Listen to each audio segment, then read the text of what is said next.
Baik, Assalamualaikum warahmatullahi wabarakatuh. Bersama kembali kepada saya, Hairul Hanafi di PKB Podcast Let's Talk About. Nah, pada kesempatan kali ini kita akan membahas vaksinasi COVID-19 serta pelaksanaan vaksinasi di Kota Palangkaraya. Tapi saya nggak sendiri sini, saya bersama Kak Irma Absekta. Mungkin saya kira Bu ke kamera. Hai, Bagaimana kabarnya Bu? kabar saya baik-baik saja. Oke. Berbicara tentang vaksinasi itu sudah kita nggak asing lagi kan? Karena kita sejak kecil dulu kita dikasih vaksin juga, Dan seperti vaksin polio, terus BCG, vaksin BCG, campak dan lain sebagainya. nah, Dan sejak COVID-19 menyerang, kita kembali booming nih vaksin Ebola, ya, yaitu vaksin COVID-19. Dan boleh tahu Bu, kalau vaksin COVID-19 ini fungsinya seperti apa Bu? Dan mungkin sebelum fungsi, mungkin yang lebih dasar itu, apa itu vaksinasi COVID-19? oke. Jadi seperti ini ya. Mungkin saya akan berbagi sedikit informasi tentang vaksin. Kalau selama ini ada hal-hal yang menyimpang begitu di masyarakat yang menimbulkan keresahan. Vaksinasi COVID-19 itu sendiri itu adalah pemberian vaksin. Vaksin itu sendiri produk biologi ya, dengan cara disuntikan di bagian lengan kepada kita semua. Itu tujuannya adalah untuk menimbulkan atau meningkatkan sistem kekebalan tubuh kita secara aktif untuk melawan virus COVID-19. Ya, apabila nanti suatu saat masuk ke dalam tubuh kita terpapar penyakit tersebut, maka kita nggak akan sakit karena kita sudah punya kekebalan ya. Kalaupun memang kita pun sakit, itu tidak akan sampai sakit berat.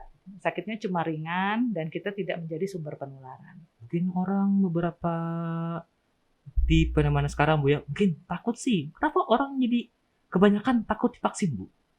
Fenomenanya. Terlalu banyak hoax yang beredar di masyarakat ya. Salah satunya dulu di awal-awal saya ingat nih ya, di awal-awal 2021 katanya ada chip itu ya, karena dari Cina ada chip yang dimasukkan seperti itu, sehingga bisa mendeteksi kita kemana saja. Kemudian ada rumor juga tentang halal dan haram, seperti itu. Kemudian katanya itu belum melalui uji klinis, sehingga ada beberapa kematian begitu setelah disuntik vaksin.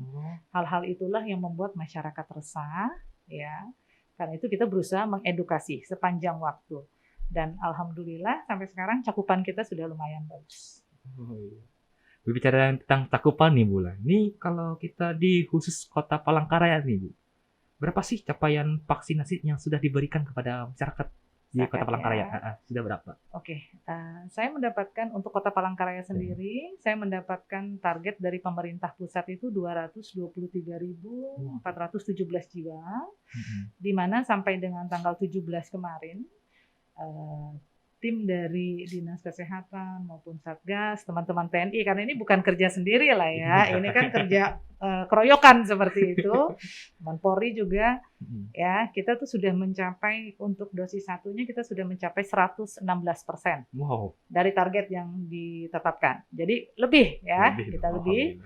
Kemudian untuk dosis 2-nya kita sudah mencapai sekitar 100%.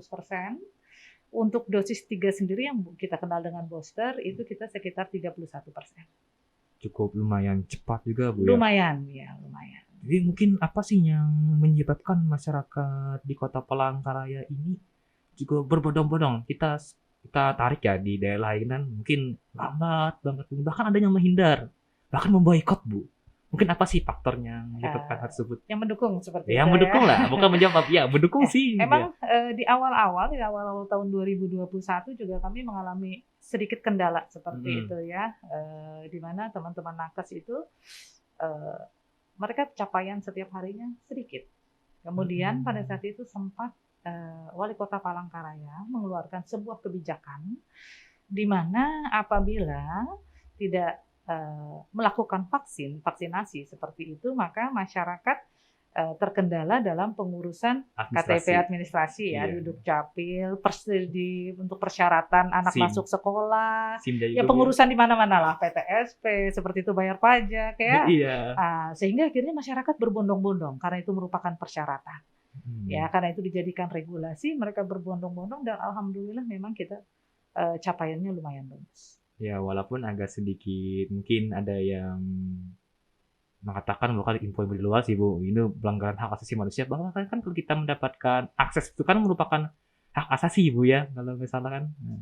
Jadi begini, kalau kita berbicara hak asasi ya, kalau kita berbicara hak asasi ini, mungkin saya akan mengatakan umpamanya hak asasi saya dong, saya tidak disuntikan seperti itu. Iya. Tapi kan Mas Hairul juga punya hak untuk hidup sehat. Oh iya. Pada saat saya tidak disuntikan, saya bisa menjadi penular COVID. Ya, yang akan menularkan kepada orang-orang di sekitar saya termasuk Mas Hairul. Ya berarti kan kita berbicara haknya dari segi mana dulu seperti itu. Anda juga punya hak untuk hidup sehat. Ya, jadi karena itu kita menghargai hak setiap orang. Kita berusaha untuk setiap orang hidup sehat. Ya, jadi dengarkan tuh ya, jangan mungkin hak-hak ini itu, jadi kan harus. Ya, harus jelas begitu ya. Hak siapa dulu begitu. Oke, kita berbicara vaksin nih Bu ya lah. Kita vaksin 1 udah, vaksin 2 udah, karena kita kan itu wajib kan. Ya, itu Dan wajib. vaksin 3 mungkin udah juga nih. Betul. Apakah ada kemungkinan Bu untuk terjangkit COVID-19 lagi? Seandainya kita sudah sampai dengan vaksin dosis lengkap, booster, seperti itu maksudnya. Oke. Yang perlu kita pahami, seperti saya yang katakan tadi, vaksin itu diberikan untuk meningkatkan kekebalan atau menimbulkan kekebalan di dalam tubuh. Tapi vaksin itu sendiri punya jangka waktu. Sekitar 6 bulan, ya, kekebalan itu akan menurun. Kekebalan itu akan menurun sehingga kita berikan booster. Itu vaksin yang ketiga. Ya, itu untuk memperkuat dan mempertahankan kekebalan tubuh kita. Nah, masing-masing orang itu punya imun yang berbeda, ya, sistem kekebalan tubuh yang berbeda ya, banyak faktor ya, pola hidupnya seperti itu ya, tentu psikologis juga. Nah, itu tidak menutup kemungkinan bahwa kita akan aman, selalu aman. Ada kemungkinan kita terpapar, seperti yang saya katakan tadi. Tapi kalaupun kita terpapar, maka kita tidak akan sampai sakit berat, cuma sakit ringan, dan kita tidak akan menjadi sumber penularan. Jadi kan jangka waktu ya Bu ya, 6 bulan. Kan booster kan berkuat. Ini Bu, mungkin kita ada satu lagi Bu lah, mungkin kabar burung yang berterbangan Bu lah. Oke. Mungkin ada yang dosis keempat lagi. Nih, isu-isunya. Kami tidak bisa mengatakan ya atau tidak seperti itu ya, karena namanya juga penyakit. Penyakit ini kan antik, apalagi ini virus ya. Virus itu dia suka sekali bermutasi. Dari sejak kita mengenal alfa kemarin gitu ya, beta, dia berkembang menjadi delta. Itu kan dijadikan ini ya, anekdot di masyarakat seperti itu. Yang sampai kapan? Apakah sampai politron seperti itu karena sudah ada omikron begitu ya. Sebenarnya juga ada lagi delta cron, tapi belum masuk di kita. Mudah-mudahan tidak seperti itu. Ya, jadi situasi sudah terkendali sekarang karena capaian vaksinasi kita sudah bagus. Barusan juga Presiden mengumumkan kan, boleh buka masker, tapi di luar ruangan, tapi tidak di kerumunan, seperti itu. Jadi jaga jaraknya tetap harus diperhatikan. Jangan, karena Presiden mengatakan boleh buka masker, saya boleh dong buka masker pada saat nonton pawai umpamanya, ya nggak boleh lah ya. Di nonton pawai itu jaraknya juga diperhatikan. Ya harusnya. Tapi kita di lapangan ya lihat sendirilah. Ya supaya masyarakat mengerti ya. Ada tapinya. Jadi pada saat Presiden menyatakan boleh melepas masker di luar ya, bukan di dalam ruangan tapi di luar, itu ada persyaratannya. Yang lansia dengan menderita penyakit komorbid jangan. Ya, karena ada sudah penyakit bawaannya. Oh ya, mungkin ini komorbid Bu ya, mungkin banyak kawan-kawan juga masih mendengar kata-kata komorbid. Kalau boleh tahu komorbid itu apa ya Bu? Komorbid itu penyakit ya, penyakit yang sudah ada di dalam diri kita sebelum kita terkena COVID. Penyakit komorbid, contoh, saya sebelum terkena COVID, saya kena penyakit diabetes mellitus atau seperti yang kita kenal dengan kencing manis seperti itu. Nah, kencing manis itu sendiri sudah sangat berbahaya ya bagi tubuh kita karena mempengaruhi organ-organ. Pada saat COVID-19 masuk, itu akan memperburuk. Ya, itu akan memperburuk. Sehingga dengan orang-orang dengan penyakit komorbid pada dirinya itu biasanya kalau terkena COVID-19 lumayan fatal. Itu yang kita hindari. Ya, mungkin itulah kawan-kawan yang kalau comorbid itu tadi penyakit bawaan sebelum kena COVID-19. Jadi kalau kita semakin 1, 2, dan booster, jadi kita tetap prokes tetap jalan Bu ya. Tetap prokesnya jalan. 5M-nya tolong tetap dijalankan. Iya, kalau kita kan booster ini kan pasti kan beda-beda Bu ya. Jenisnya ada Sinovac, Pfizer, Astra, Moderna, dan AstraZeneca, Sputnik. ya. Mungkin perbedaannya itu apa sih Bu? Perbedaannya Iya, ya. dari kelima tersebut. Kalau di kita sendiri sih tidak terlalu besar perbedaannya ya, karena kita tergantung dengan jenis vaksin yang ada di kita. Semua vaksin yang masuk ke Indonesia itu telah melalui uji klinis ya. Uji klinis, Balai POM juga sudah mengeluarkan izin, baru itu kita gunakan. Kalau di Kota Palangkaraya sendiri, vaksin yang kita gunakan yang kebetulan diberikan oleh pusat itu adalah Sinovac, Yang pertama masuk Moderna, Moderna. Pfizer, AstraZeneca dengan Johnson. Itu yang kita gunakan ya. Di sini 5. Semuanya sama bagusnya dan efektivitasnya. Berarti ini cuma beda mereknya doang lah. Beda mereknya doang. Jadi kalau ini Bu, keampuhannya sama. sama aja. Berarti kalau kita dosis 1-nya Sinovac, dosis 2 Sinovac, apakah Sinovac juga Bu? Kalau untuk vaksin ini ya, primer, yang kita katakan primer itu adalah dosis 1 dan 2 ya. Primer, ya. Itu kita katakan vaksin primer. Itu biasanya vaksin primer itu dosis 1 dan 2-nya sejenis.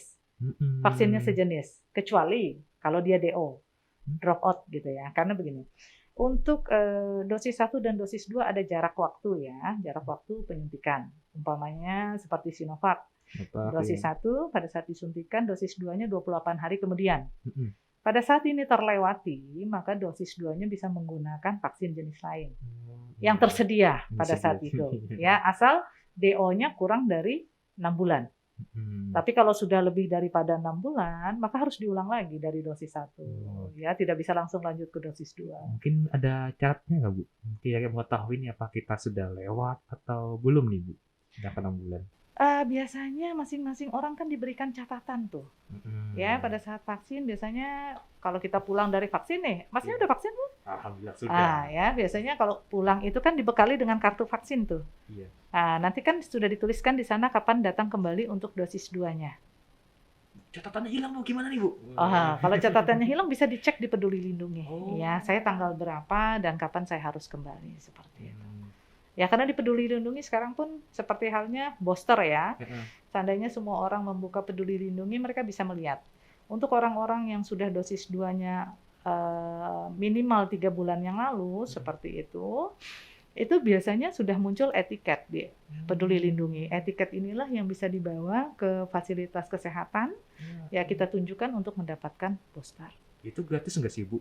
Gratis, Mas. Semua gratis ya. Untuk vaksinasi kita semua gratis. Tapi kalau ada yang bilang bayar itu jangan, itu biasanya penipuan Bu ya. Kita tidak ada pembayaran sama sekali ya. Jadi untuk teman-teman semuanya tidak ada pembayaran sama sekali untuk vaksinasi. Ya, kalau di Kota Palangkaraya semua murni dari pemerintah. Ya, teman-teman NU juga, jadi semua rumah sakit juga, teman-teman Polri, TNI, itu semua gratis. Ya, jadi tidak ada sepeser pun biaya. Jadi kalau yang masih belum ya tinggal datang ke fasilitas kesehatan kayak puskesmas, rumah sakit. Benar. Klinik NU juga. Klinik juga. Membuka. Ya, dan itu semua jadwal itu ada di webnya kita ya. Selalu kalau ada update data, perubahan jadwal itu pasti akan kita share. Bukanya di mana sih Bu untuk webnya? Di websitenya Kominfo, Kota Palangkaraya itu ada, di Dinas Kesehatan juga ada. Jadi silahkan dilihat, teman-teman NU juga biasanya nge-share itu. Ya karena kita kerjasamanya dengan teman-teman Polda juga, Polres, TNI, seperti itu. Jadi kita punya jadwal tetap. Jadi kalau ada perubahan baru kita ubah. Jadi kalau kawan-kawan bingung kan, tentang gimana jadwalnya, tinggal searching aja di Google, Dinas Kesehatan Kota Palangkaraya. Benar, saya juga sering di WA, nggak tahu deh ya, nomor tak dikenal seperti itu, menanyakan jadwal, saya langsung share jadwal. Ini jadwalnya, jadi silahkan aja datang. Sekarang kan tidak ada pakai antri-antrian lagi karena kita sudah mencapai 116%, kemudian dosis 2 100%. Jadi sekarang himbauan kita, silahkan masyarakat datang langsung sesuai jadwal. Sesuai jadwal ya? Iya, sesuai jadwal. Asal membawa etiket. Jadi kalau ingin booster, bawa etiketnya. Etiket itu kayak gimana Bu bentukannya? Di Peduli Lindungi. Nanti pada saat kita membuka Peduli Lindungi, Iya. di sana ada dinyatakan sertifikat dan status vaksin, nanti Mm-mm. dibuka di sana, Mm-mm. nanti akan kelihatan tuh. Oh. Dari etiket pertama, kedua, sampai ketiga akan keluar. Kalau sudah waktunya kita vaksin dosis 3. Iya. Kalau ada mesti menyimpan kartunya, tinggal ini aja Bu lah, tinggal serahkan kartunya. Sekarang tergantung etiket. Kalau booster itu harus etiket, Mas. Tiket Harus ya? etiket, ya. Oh. Karena itu masing-masing orang peduli lindungi. Kemanapun kita sekarang pergi, peduli lindungi pasti ditagih ya. Mau nonton di 21 Palma aja, kita harus nyeken peduli lindungi itu. Barcode-nya Iya, sudah ada di betul. sana. Ya, mau masuk Metos juga seperti itu. Nanti di kemudian hari pasti instansi pemerintah juga akan seperti itu. Pelaku-pelaku usaha lainnya juga seperti itu.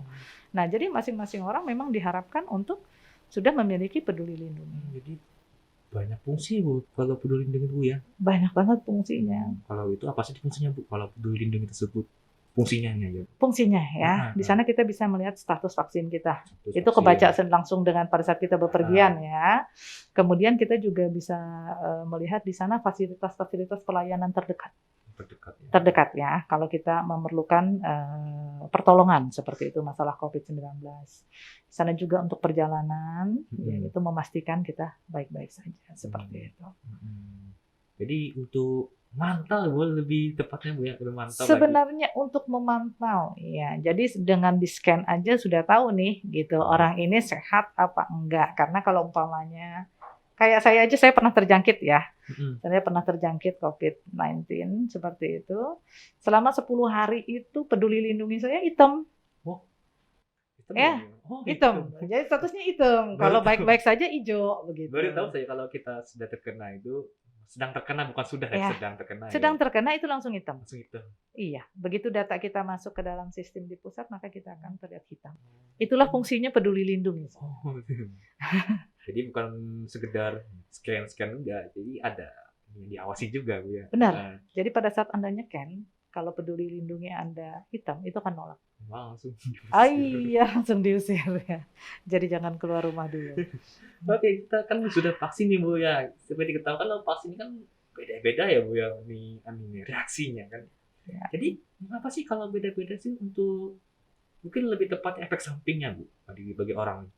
Efek samping ya. Iya. Jadi untuk semua jenis vaksin itu kan beragam ya efek sampingnya. Itu tergantung dari reaksi tubuh itu sendiri. Sebagian besar orang yang kami vaksin selama ini itu tidak berefek, ya. Ada beberapa yang mengalami efek ringan. Yang biasanya yang terjadi itu demam, kemudian nyeri di lokasi penyuntikan, tempat penyuntikan seperti itu. Iya sih, pengalaman saya pun yang pertama kan sesaat Bu ya, sesaat disuntikan nyeri. Nyeri pasti. Waktu malamnya ini pasti demam, langsung demam. Iya benar, tapi di kartu vaksin itu sendiri kita sudah cantumkan nomor kontak tenaga kesehatan yang bisa dihubungi. Seandainya sakitnya bertambah seperti itu dan Anda butuh pertolongan, Anda tinggal telepon nomor yang tercantum di sana. Langsung OTW Bu ya. OTW ya, karena kita harus memonitor itu. Ada tipsnya nggak sih Bu kalau kita mau vaksin nih Bu? Kita kan nggak mau repot-repot panas apa segalanya, apalagi kan kalau kita ada banyak kerjaan Bu ya. Ya. Ada tipsnya nggak sih Bu kalau sebelum vaksinnya kita harus ngapain aja? Sebelum vaksin biasanya kami sarankan kepada orang adalah untuk istirahat yang cukup. Jadi kan kekebalan tubuh itu sendiri kan tergantung kita begitu ya. Bagaimana kita menjaga vitalitas tubuh kita. Nah, jadi kami sarankan untuk tidur yang cukup, kemudian kami sarankan untuk sarapan dulu, jangan dalam posisi perut kosong begitu, karena ada beberapa keluhan bahwa mahnya kambuh. Nah sebenarnya sih mah kambuh bukan juga karena vaksinnya ya, tapi karena kelamaan nunggu tapi belum makan seperti itu. Nah otomatis ada efek ringan dari vaksin, langsung hantam ke mah juga seperti itu. Jadi ya kalau sebelum vaksin usahakan jangan begadang dulu. Jangan begadang dulu ya, sehari aja. Kawan-kawan saya ini sebelum vaksin ya begadang dulu sih. Oh jangan. Jadi tidur dulu minimal 7 jam seperti paling sedikit 7 jam. Kemudian sarapan sebelum pergi. Dan setelah vaksin, tolong habis vaksin tangannya jangan dipencet-pencet seperti itu. Aduh kok nyeri ya, dipencet-pencet. Atau setelah itu olahraga berat. Contoh, umpamanya main futsal atau kemana. Nah, itu akan membuat efek itu semakin parah. Ya, tangan lagi nyeri, dibawa bergerak ya tambah nyeri. Seperti itu. Jadi sebaiknya sehari 2 hari itu istirahatlah di rumah.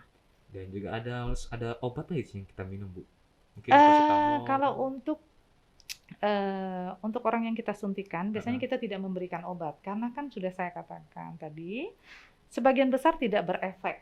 Jadi kalau kita berikan obat pun percuma ya, karena orangnya nggak berefek. Juga. Ya karena kita nakes juga sebagian besar tidak berefek, besoknya langsung kerja. Besoknya langsung kerja. Nah, tapi untuk memang orang-orang yang menelpon begitu menghubungi kita pada saat pasca vaksinasi, kemudian demam, itu biasanya kita berikan obat-obat penurun panas, pereda nyeri seperti itu. Seperti paracetamol ya, Bu ya. Ya, seperti itu. Asam mefenamat bisa. Dan lain sebagainya. Aku pun punya pereda nyeri, Bu ya. Pereda nyeri ya. Begini, Bu, mungkin berbicara di Kota Palangkaraya ya untuk proses vaksinasi tersebut. Ada tantangan nggak sih, Bu? Dan juga bagaimana sih cara menanggulangi tantangan tersebut di Palangkaraya? Tantangannya seperti yang kita bicarakan di awal tadi ya, Ya, penerimaan masyarakat ya. Dengar di media ada oh kabar kalau di Jawa ada yang meninggal nih habis disuntik. Aduh. Seperti itu. Kemudian wah itu halal atau haramnya dipertanyakan. Nah, Waduh, babi.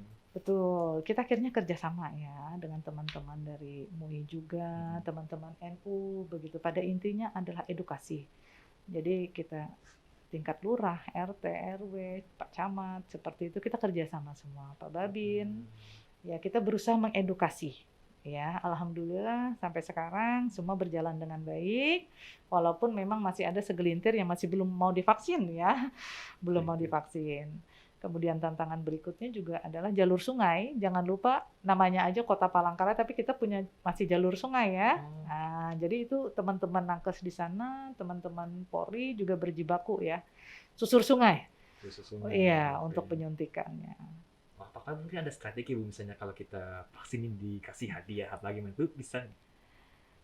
Kalau untuk itu teman-teman Polri, teman-teman TNI pernah mengadakan ya. Ya. Jadi umpamanya berhadiah seperti itu. Kalau yang pernah diadakan juga di Polda, yang untuk anak-anak usia 6 waktu pencanangan dulu yang 6 sampai 11 tahun itu disediakan mainan di sana seperti itu ya. Jadi untuk menarik anak-anak untuk datang ke sana. Dan saya tertarik sih, Bu. Saya untuk pusterin sana karena ada mainan tadi disebut. Oh ya, ya kan ketahuan berarti.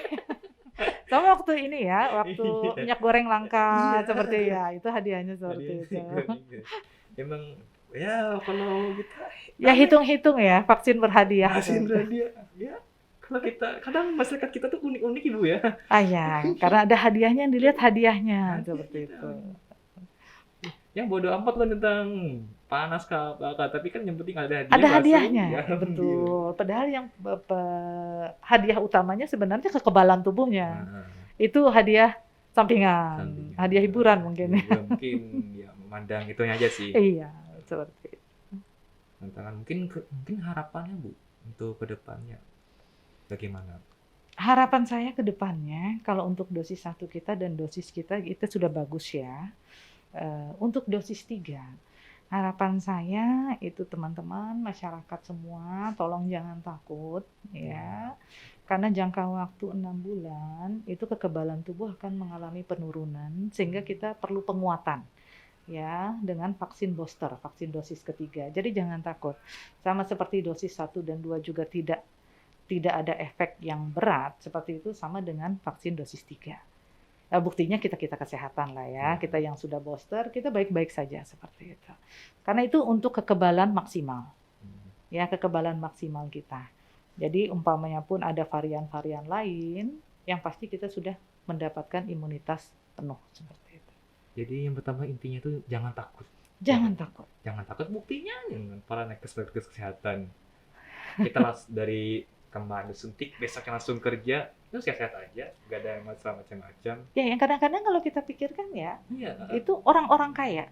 Justru kan kalau kayak di Jakarta, di mana membeli ya vaksin mandiri. Iya benar. Kalau memang mereka tahu bahwa itu berbahaya, mereka nggak mungkin mau seperti itu. Nah, jadi itu menunjukkan bahwa mereka sayang gitu ya. Sayang dengan nyawanya, mereka sayang dengan hidupnya, makanya mereka rela membayar untuk mendapatkan itu. Sama seperti vaksin gotong royong. Mungkin ada istilahnya kan kalau sehat itu mahal, tapi Betul. sakit itu lebih mahal lagi. Sakit lebih mahal lagi, ya. Menjaga itu lebih baik daripada mengobati. Ya, setuju sih saya, Bu. Ya, Ya, mungkin dari beberapa poin yang dapat kita sampaikan bahwasanya untuk vaksin itu bisa didapatkan gratis. benar. Dan juga yang intinya lah, jangan takut untuk vaksin. Jangan takut untuk divaksin, karena itu demi kebaikan kita bersama. Dan juga kalau misalnya dengan kata-kata hoax, mungkin kalau vaksin ini dapat menyebabkan bla bla bla bla, jangan dengerin. Jangan didengerin. Buktinya gitu. kami kesehatan masih baik-baik aja, Ya. Mas. Buktinya. Dan saya juga ini vaksin booster ya. Sudah booster, baik-baik saja. Baik-baik Kita saja. masih bisa on air hari ini ya. Masih bisa on air, intinya jangan takut, nggak apa-apa. Itu demi kebaikan kita bersama. Kita bersama, ya, karena tujuan kita itu adalah untuk membentuk herd immunity ya. Karena kita tidak pungkiri, selama ini yang kita vaksin masih anak-anak usia 6 tahun ke atas. 6 tahun ke atas. Di bawah itu kita masih belum berikan vaksin. Ya. Nah, untuk melindungi kelompok-kelompok rentan ini, karena itu seandainya kita semua sudah divaksin 6 tahun ke atas ini, kita sudah mendapatkan dosis lengkap, maka kelompok-kelompok rentan ini akan terjaga.